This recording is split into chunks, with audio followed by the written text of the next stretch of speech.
अस्सलाम वालेकुम रहमतुल्लाह अहबाब गिरामी, क्या हाल है? खैराफियत के साथ होंगे। अभी हम यहाँ पे पहुँचे हुए हैं वादी निमार, मशाइख के साथ हैं, दूसरे अहबाब भी आ रहे हैं।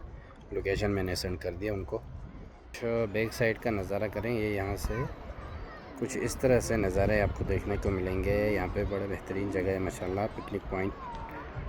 रियाज़ के अंदर जो है वादी निमार कहा जाता है, और डिटेल वीडियो जो है रास्तों के बारे में और इसी तरह जो है यहाँ पे आने के लिए, और यहाँ पे जो ये फ़ाहम शाम का सिस्टम भी आप कर सकते हैं। नीचे जो है ये एक भाई हैं फ़ाहम, वो शायद कुछ कर रहे हैं, देखिए।